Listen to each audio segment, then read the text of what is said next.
Welcome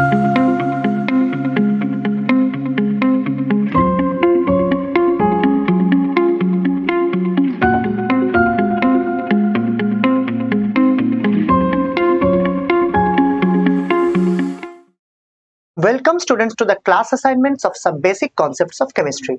Last video তে আমরা discuss করেছিলাম কোশ্চেন নাম্বার 7 পর্যন্ত। কোশ্চেন নাম্বার 8 অনওয়ার্ডস এই ভিডিওতে চলে আসবো কোশ্চেন নাম্বার 8 এ। কোশ্চেনে বলছে calculate the mass percentage of calcium phosphate. দেখো ক্যালসিয়াম ফসফেটের ফর্মুলা হচ্ছে CH3PO4 এইটা দিয়ে আমাদের হাড় গোড় মানে যত জয়েন্টস ফান্ডস সবকিছু আছে, দাঁত সবকিছু কিন্তু ক্যালসিয়াম ফসফেট দিয়ে তৈরি। নাও ক্যালসিয়াম ফসফেটের মধ্যে কে কে আছে দেখো, ক্যালসিয়াম আছে, ফসফরাস আছে আর আছে অক্সিজেন। তিনজনের মাস পার্সেন্টেজ বের করতে বলেছে। নাও what is the molecular weight of calcium phosphate? Calcium মানে হচ্ছে 40, ফসফরাস মানে হচ্ছে 31 আর অক্সিজেন দ্যাট ইজ 16। সো আমরা এই প্রত্যেকটাকে মাল্টিপ্লাই করলাম তাদের রেসপেক্টিভ কতগুলো করে আছে সেটা দিয়ে। So I will get the molecular weight 310 atomic mass unit. এবার গল্পটা হচ্ছে ক্যালসিয়াম কতটা আছে। দেখতে পাচ্ছ যে ক্যালসিয়াম এখানে আছে 3 × 40 which is 120 atomic mass unit. তাহলে ক্যালসিয়াম তার মাস পার্সেন্টেজ কত হবে? 120 divided by total atomic mass that is 310 × 100%। So আমরা সেটাই করব। কি করেছি? আমরা বললাম মাস পার্সেন্টেজ অফ ক্যালসিয়াম মানে 3 × 40 that is 120 divided by 310, এটা into 100% করলে আসছে 38.71%। এটা গেল ক্যালসিয়ামের জন্য। ঠিক একইভাবে আমরা ফসফরাসের জন্য ক্যালকুলেট করতে পারি। নাও ফসফরাস কতটা আছে দেখো, ফসফরাস আছে দুটো, বোঝা যাচ্ছে? সো দুটো ফসফরাসের জন্য 2 × 31 নিতে হবে।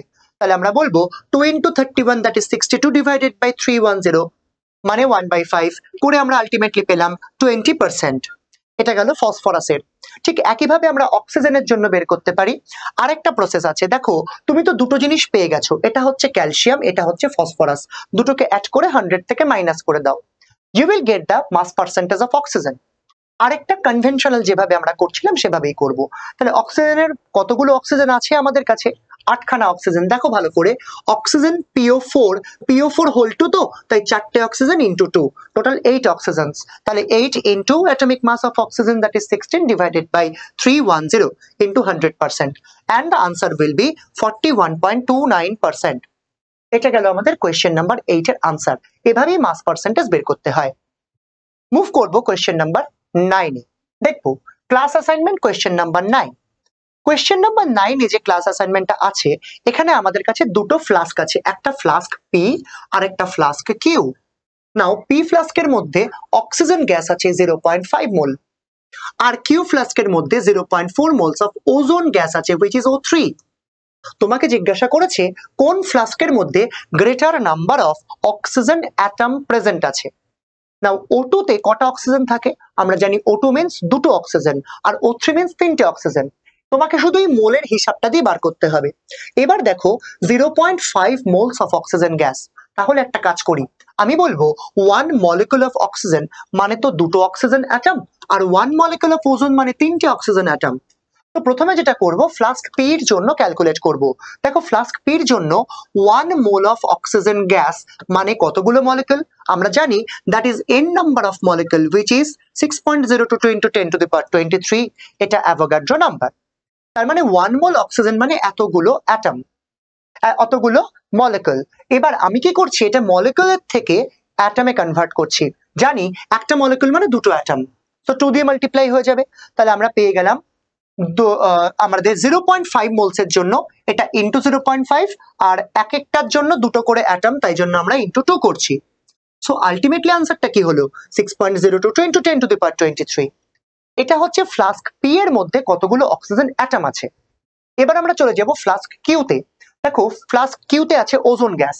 পার ওজোন মলিকুল একটা মলিকুলে 3টে করে অক্সিজেন অ্যাটম থাকে। তো আমরা সেটা দিয়ে স্টার্ট করব। কি করলাম, ফ্লাস্ক কিউ এর মধ্যে number of molecules of 1 mole of ozone gas সেটা কত হয়? আমরা জানি n নাম্বার 6.022 × 10⁻23। এবার 0.4 মোলস মানে কি, ওটা 0.4 মাল্টিপ্লাই হয়ে যাবে। আর যদি বলি কতগুলো number of oxygen atom multiplied by 3 হয়ে যাবে। তাহলে করে আমরা আলটিমেটলি পেলাম 7.23 × 10⁻23 অ্যাটমস। তাহলে আগেরটাতে ছিল 6.022 × 10⁻23 অ্যাটমস আর এটাতে এলো এটা, কোনটায় বেশি আছে? ফ্লাস্ক কিউতে। আমি বলবো ফ্লাস্ক কিউতে অনেক greater numbers of oxygen atom আছে। এটা গেল আমাদের কোয়েশ্চেন নাম্বার 9। মুভ করব কোয়েশ্চেন নাম্বার 10 এ। কোয়েশ্চেন নাম্বার 10 এ যে কোয়েশ্চেনটা আছে এটার মধ্যে সোডিয়াম ক্লোরাইড যার মধ্যে পটাশিয়াম ক্লোরাইড মিক্স হয়ে আছে। নাও 10 ml একটা সলিউশন যার মধ্যে এই দুটো জিনিস একসঙ্গে রয়েছে। এবার ব্যাপারটাকে যদি আমি ইভাপোরেশনের জন্য ছেড়ে দিই তাহলে total 0.93 grams of mixed salt পাওয়া যায়। এই মিক্সড সল্টের মধ্যে সোডিয়াম ক্লোরাইড আর পটাশিয়াম ক্লোরাইড দুজনেই রয়েছে। এবার গল্পটা হচ্ছে মিক্সড সল্টের মধ্যে কোন জিনিসটা কমন? দেখো Cl মাইনাস আয়নটা কিন্তু কমন। NaCl এর কাছেও Cl মাইনাস আছে, KCl এর কাছেও Cl মাইনাস আছে। আমি জিনিসটার রিয়াকশন দেখতে পাচ্ছি সিলভার নাইট্রেট সলিউশনের সঙ্গে, বা সিলভার নাইট্রেটের সঙ্গে ক্লোরাইড আয়নের রিয়াকশনে সিলভার ক্লোরাইড তৈরি হয়। কতটা সিলভার ক্লোরাইড তৈরি হয়েছে সেইটা কোয়েশ্চেনে বলে দিয়েছে, ভালো করে কোয়েশ্চেনটা পড়লে বুঝতে পারবে। ওই যে সল্ট মিক্সচারটা আছে সেটা AgNO3 সলিউশনের সঙ্গে রিয়াকশন করে 1.865 grams of sodium chloride silver chloride produce করেছে। Now what is the quantity of NaCl in 10 ml solution সেটা আমাকে জানতে চেয়েছে। আর এখানে কতগুলো ইনফরমেশন গিভেন আছে, প্রত্যেকটার অ্যাটমিক ওয়েট গিভেন আছে, যেটা আমাদের কিন্তু কাজে লাগবে। সেটা করার জন্য প্রথমে কি করব? ক্লোরাইড আয়নের যে সোর্সগুলো সেগুলো থেকে কাজটা শুরু করতে হবে। তাহলে প্রথমে আমরা যেটা করলাম যে এই কেমিক্যাল রিকুয়েশন যদি আমি NaCl এর সঙ্গে AgNO3 রিয়াকশন দেখি সেটা ঠিক কিরকম। দেখো AgNO3 plus NaCl will produce AgCl plus NaNO3, যার মধ্যে আমাদের কাছে সোডিয়াম ক্লোরাইডের মলিকুলার ওয়েট দ্যাট ইজ 58.5, আর যদি বলি AgCl দ্যাট ইজ Ag মানে 108, ক্লোরিন মানে 35.5, 143.5 গ্রাম। তাহলে বোঝা যাচ্ছে এতটা সোডিয়াম ক্লোরাইড থেকে এতটা 143.5 গ্রামস অফ AgCl পাওয়া যায়। অ্যাজ উই নো এটাও 1 মোল এটাও 1 মোল, এই 1 মোলের হিসাবটা কিন্তু স্টয়কিওমেট্রিক ব্যালেন্স আমাদের করে দিচ্ছে। তাহলে আমরা বলবো যে আমি যদি সোডিয়াম ক্লোরাইড আর পটাশিয়াম ক্লোরাইডের মাস দুটোকে A আর B দিয়ে রিপ্রেজেন্ট করি তাহলে তো বোঝাই যাচ্ছে যে A mass of sodium chloride থেকেই আলটিমেটলি ওই যে জিনিসটা ফর্ম হয়েছে। তো আমরা দেখবো যে A gram of sodium chloride তার জন্য মানে আমরা জানি যে 58.5 গ্রাম সোডিয়াম ক্লোরাইড থেকে 143.5 গ্রামস অফ সিলভার ক্লোরাইড পাওয়া যায়।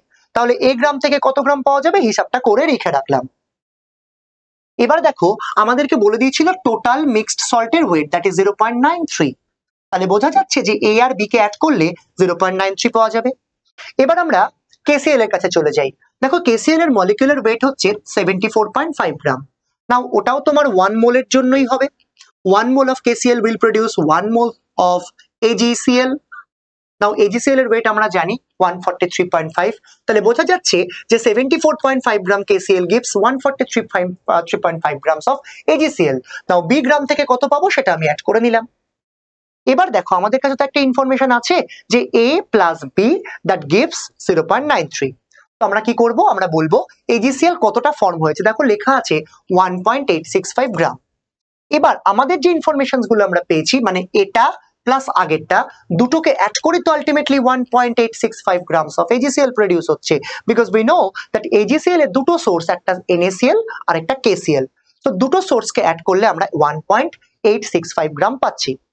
নাও জাস্ট ওই যে আমাদের কাছে গল্পটা ছিল 0.93 that is equal two A plus B, so ওখান থেকে B কে রিপ্লেস করে এখানে বসিয়ে দিলাম। এবার দেখো এখানে সুন্দরভাবে আমি বিটাকে A দিয়ে রিপ্লেস করে দিয়েছি, সো এখান থেকে আমরা A এর ভ্যালুটা ক্যালকুলেট করতে পারছি and A will be equal to 0.14 gram. ভালো করে ক্যালকুলেশন গুলো কিন্তু দেখবে। 0.14 গ্রাম A, তার মানে B কত হবে? B হয়ে যাবে 0.93 minus 0.14 that is equal two 0.79 gram. So দুটো জিনিস আমরা পেয়ে গেলাম যে কতটা NaCl মিক্স করা হয়েছিল কতটা KCl এর সঙ্গে। মিক্স সল্ট থেকে দুটো জিনিসকে আলাদা করা গেল। It's very interesting question, question number 10। এবার চলে যাব কোয়েশ্চেন নাম্বার 11 এ। দেখো কোয়েশ্চেন নাম্বার 11 এটা ভেপার ডেনসিটি নিয়ে একটা কোয়েশ্চেন আছে। একটা ফর্মুলা দিচ্ছি যে molecular weight is equal to 2 into vapour density. আবার বলছি molecular weight that is equal to 2 into vapour density. Now vapour density of a mixture NO2 আর N2O4 তার জন্য বলা আছে ভেপার ডেনসিটির ভ্যালু 38.3। তো আমি যে ফর্মুলাটি একটু আগে লিখলাম সেখান থেকে we can calculate the molecular weight of the mixture, যেখানে NO2 আর N2O4 দুজনেই প্রেজেন্ট আছে। এবার গল্পটা হচ্ছে মিক্সচার টেম্পারেচার ফিক্সড বলে দিয়েছে, কাজে কোনো সমস্যা নেই। Calculate the number of moles of NO2 in 100 gram of mixture. So total mixture হচ্ছে 100 গ্রামের, যার মধ্যে আমাকে জানতে চেয়েছে what is the moles of NO2। এটা করার জন্য যেটা করতে হবে, vapour density of the mixture, মিক্সচারের ভেপার ডেনসিটি বলা আছে, মিক্সচারের জন্য মলিকুলার ওয়েট আমরা ক্যালকুলেট করতে পারবো বাই দ্যাট ইকুয়েশন, যেটা আমি তোমাদের একটু আগে বলেছিলাম কি molecular weight is equal to 2 into vapour density. দেখো আমি মলিকুলার ওয়েট পেয়ে গেছি, কার জন্য মলিকুলার ওয়েট? এই দুজনের একসঙ্গে যে মিক্সচার হয়েছে তার মলিকুলার ওয়েট। এবার মাস অফ দ্য মিক্সচার তো বলে দিয়েছে, আর এটাকে বলা হচ্ছে molecular mass of the mixture. So weight by molecular weight করলে আমরা কি পাই? Number of moles. তাহলে টোটাল নাম্বার অফ মোলস আমরা এখান থেকে ক্যালকুলেট করতে পারছি, that is equal to 100 by 76.6। তো এবার আমরা NO2 এর মাস অ্যাজিউম করে নিচ্ছি x গ্রাম। নাও টোটাল মিক্সচার ছিল 100 গ্রামের, তাহলে N2O4 কতটা আছে? 100 মাইনাস x গ্রাম। এবার NO2 এর মলিকুলার ওয়েট কত? দেখো 14 প্লাস 32 মানে 46, আর N2O4 এর মলিকুলার ওয়েট কত? That is equal two 28 plus 64 মানে 92 গ্রাম। এটা হচ্ছে মোলার মাস, মানে 1 মোলের ওয়েট কত। এটা অ্যাটমিক মাস ইউনিট, মানে হচ্ছে একটা মলিকুল, আর 92 গ্রাম মানে হচ্ছে 1 মোলস অফ N2O4 পেয়ে গেলাম। এবার number of moles of NO2 আমরা জানি, সেটা কি করে বার করব? Weight by molecular weight. ঠিক একইভাবে number of moles of N2O4 বার করব 100 minus x divided by 92 weight by molecular weight. এবার দুটোকে অ্যাড করলে কত হবে? আমরা জানি that is equal to 100 by 76। এটা আমরা একটু আগেই বের করেছিলাম। এবার জাস্ট এখান থেকে তোমার কাজ হচ্ছে x কে ইভ্যালুয়েট করা। দেখো আমি x এর ভ্যালু এখান থেকে ক্যালকুলেট করেছি 20.10। তাহলে বলতে পারি যে NO2 যে amount in the 100 gram sample কত হচ্ছে? 20.10 গ্রাম। ওটাই আমাদের কোয়েশ্চেন ছিল। চলে যাব কোয়েশ্চেন নাম্বার 12 এ। এই কোয়েশ্চেনটা আরেকটা ইন্টারেস্টিং কোয়েশ্চেন। ডাইহাইড্রোজেন ডাইনাইট্রোজেন দুজন মিলে রিঅ্যাক্ট করেছে টু প্রডিউস অ্যামোনিয়া। আমরা জানি এই রিঅ্যাকশনটা হচ্ছে অ্যামোনিয়া প্রোডাকশনের হেবার্স প্রসেসের রিঅ্যাকশন। নাও তোমাকে কোয়েশ্চেন করেছে calculate the mass of ammonia. যদি আমি এতটা ডাইনাইট্রোজেন এতটা অ্যামাউন্ট অফ ডাইহাইড্রোজেনের সঙ্গে রিঅ্যাক্ট করাই, নাও এটার মানে হচ্ছে 2000 গ্রাম মানে 2 কেজি, এটার মানে হচ্ছে 1 কেজি। এবার তোমাকে জাস্ট একটুখানি দেখতে হবে যে স্টয়চিওমেট্রি ব্যালেন্স আছে কিনা। তার জন্য কি করতে হবে? এই আমার ইকুয়েশন লিখে ফেলবো। দেখতে পাচ্ছি 1 mole is reacting with 3 moles to produce 2 moles of ammonia, 1 mole of nitrogen that is reacting with 3 moles of hydrogen to produce 2 moles of ammonia. Now 1 mole nitrogen এটার ওয়েট কত? 1 mole নাইট্রোজেনের wait হচ্ছে 28 গ্রাম। সেটা 3 moles of H2 মানে 6 গ্রামের সঙ্গে reaction করে। তোমাকে বলেছে 2 কেজি আর 1 কেজি, তাহলে বোঝাই যাচ্ছে যে 2000 গ্রাম সেটা কতটা হাইড্রোজেনের সঙ্গে রিঅ্যাক্ট করবে? That is 428.6 gram of hydrogen. তাহলে বোঝা যাচ্ছে হাইড্রোজেন আমাকে 1 কেজি দিয়েছে, মানে 1000 গ্রাম দিয়েছে, সেটা কিন্তু অনেকটাই বেশি এই অ্যামাউন্টটার থেকে। তাহলে আমার কাছে লিমিটিং রিয়েজেন্ট কে? নাইট্রোজেন, আর ক্যালকুলেশন হবে নাইট্রোজেন দিয়ে। তাহলে আমরা N2 কে বলবো লিমিটিং রিয়েজেন্ট। সো কোয়েশ্চেন্স গুলো একটু আরেকবার দেখে নেব। ক্যালকুলেট দ্য মাস, এটা তো জানতে চেয়েছিল, মাসটা আমি পেয়ে গেলাম। কোয়েশ্চেনে বলেছিল এখানে কোন রিঅ্যাক্ট্যান্ট কি আনরিঅ্যাক্টেড থেকে যাবে? হ্যাঁ, হাইড্রোজেন আনরিঅ্যাক্টেড থেকে যাবে। আর জিজ্ঞেস করেছিল কোনটা আর তার মাস কত। তো হাইড্রোজেনের মাসটা আমাদের জাস্ট বের করতে হবে। এটার জন্য যেটা করব সেটা হচ্ছে 1 mole of nitrogen that will produce 28 gram nitrogen will produce 2 moles of ammonia, মানে 34 গ্রাম অফ অ্যামোনিয়া। দেখো NH3 কে মলিকুলার ওয়েট করলে 34 গ্রাম আসে। নাও 2000 গ্রামস অফ নাইট্রোজেন, এটা লিমিটিং রিয়েজেন্ট, ওটা দিয়ে ক্যালকুলেশন হবে। আমি অ্যামোনিয়ার ওয়েটটা পেয়ে গেলাম বাই ইউনিটারি মেথড।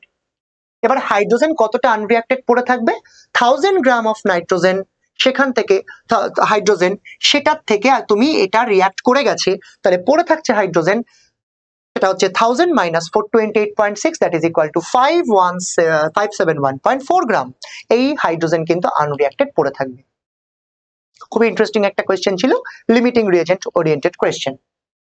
চলে যাব কোয়েশ্চেন নাম্বার 13 এ। কোয়েশ্চেন নাম্বার 13 এ ডেনসিটি অফ ওয়াটার নিয়ে একটা কোয়েশ্চেন আছে। Density of water 1 gram per ml আমরা সবাই জানি। How many molecules are there in a drop of water, যেটা 0.05 ml ক্যারি করছে, মানে এক ড্রপ জল যার ভলিউম হচ্ছে 0.05 ml। নাও আমরা তো জানি যে number of moles in drop of water বার করার জন্য volume of drop of water লাগবে, সেটা হচ্ছে 0.05 ml। এবার mass of the drop of water কিভাবে বের করব? Density is equal to mass by volume, তাহলে mass is equal to volume into density. তো ভলিউম ইন্টু ডেন্সিটি করে আমরা কত পেলাম? 0.05 গ্রাম। এটা গেল। এবার তোমাকে জিজ্ঞাসা করেছে গ্রাম মলিকুলার ওয়েট অফ ওয়াটার কত হয়, আমরা জানি H2O ইজ ইকুয়াল টু 18 গ্রাম। তাহলে আমি বলতে পারি 18 গ্রাম মানে 1 মোল, আর 0.05 গ্রামস মানে 0.0028 মোলস। এবার 1 মোল মানে কতগুলো পার্টিকেল তুমি জানো, 6.022 ইন্টু 10 টু দি পাওয়ার 23। তাহলে বলো 0.0028 মোলস অফ ওয়াটার মানে এতগুলো পার্টিকেল হয়ে যাবে, মানে পার্টিকেল মানে এখানে মলিকুল। তো কতগুলো ওয়াটার মলিকুল আছে আমরা কিন্তু এখান থেকে পেয়ে গেলাম। এই ছিল আমাদের কোয়েশ্চেন নাম্বার 13। খুবই ইজি একটা কোয়েশ্চেন, ড্রপ অফ ওয়াটারের মধ্যে নাম্বার অফ মলিকুলস ক্যালকুলেট করতে বলেছিল।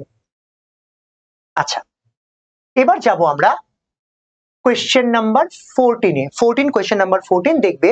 এখানে খুবই ইন্টারেস্টিং, খুবই সুন্দর একটা কোয়েশ্চেন, ভালো করে বুঝবে। বলছে তোমার কাছে একটা গ্যাস আছে, দ্যাট ইজ অ্যাসিটিলিন গ্যাস মানে C2H2। এটা অক্সিজেনের প্রেজেন্সে বার্ন করেছে। নাও যে কোনো অর্গানিক কম্পাউন্ডকে যখন আমরা অক্সিজেনের প্রেজেন্সে কম্বাস্ট করাই, it will produce CO2 plus H2O, আর কিচ্ছু প্রডিউস করে না। তাহলে বোঝা যাচ্ছে 200 সিসি অ্যাসিটিলিন থেকে, অ্যাসিটিলিনের তাহলে আমাকে কি করতে হবে? জাস্ট ইকুয়েশনটা ফর্ম করতে হবে, কেমিক্যাল রিঅ্যাকশনটা দেখতে হবে। দেখো কেমিক্যাল রিঅ্যাকশনটা আমি এখানে বানিয়েছি আর তারপর ব্যালেন্স করেছি। নাও এখানে বলা আছে যে 200 সিসি অফ অ্যাসিটিলিন, তাহলে বোঝা যাচ্ছে 2 mole is reacting with 5 moles to produce 4 moles of water vapour. Now তুমি বলতে পারো এটার ভলিউম কত? 1 মোলের ভলিউম হচ্ছে 22400, তাহলে 2 মোলস এর ভলিউম হচ্ছে 2 ইন্টু 22400। নাও এটা প্রডিউস করেছে কত moles of water vapour? That is 4 into, sorry, কত moles of carbon dioxide? That is 4 into 22400। এবার তোমাকে তো বলেছিল যে কেসটায় এটা থেকে প্রডিউস হয় এটা, তোমাকে বলেছে 200 সিসি, তাহলে 200 সিসি থেকে প্রডিউস হবে কত? 22400 ক্যান্সেল আউট হয়ে গিয়ে ব্যাপারটা পড়ে থাকবে 500। এটা হচ্ছে অ্যামাউন্ট অফ অক্সিজেন। ঠিক একইভাবে কার্বন ডাইঅক্সাইড কতটা প্রডিউস হবে? 4 ইন্টু 22400 বাই 2 ইন্টু 22400 ইন্টু 200 করে আমি পেলাম 400 সিসি। তাহলে বোঝা গেল স্টয়চিওমেট্রি ব্যালেন্স করে এই নিউমেরিক্যালস গুলো এভাবে করা যায়। Question number 14। Question number 15 onwards আমরা নেক্সট ভিডিওতে স্টাডি করব। Thank you. হ্যালো স্টুডেন্টস, কেমন লাগছে আমাদের ভিডিও? কমেন্ট সেকশনে অবশ্যই জানাও। আমাদের ফেসবুক পেজ আর ইউটিউব চ্যানেলকে ফলো আর সাবস্ক্রাইব করতে ভুলো না কিন্তু, লিংক ডেসক্রিপশন বক্সের নিচে দেওয়া আছে। এছাড়া তোমরা যদি ক্লাস 11-12 এর board exam or entrance or NEET এক্সামের প্রিপারেশন অনলাইনে আমাদের সঙ্গে জয়েন করতে চাও, তাহলে অবশ্যই ভিজিট করো আমাদের ওয়েবসাইট dreamsonlineclass.in। এছাড়া গুগল প্লে স্টোর বা অ্যাপল অ্যাপ স্টোর থেকে ড্রিমস অনলাইন ক্লাস এই অ্যাপটা তোমরা ডাউনলোড করে সেখান থেকে রেজিস্টারও করতে পারো। দেখা হচ্ছে নেক্সট ভিডিওতে। Thank you.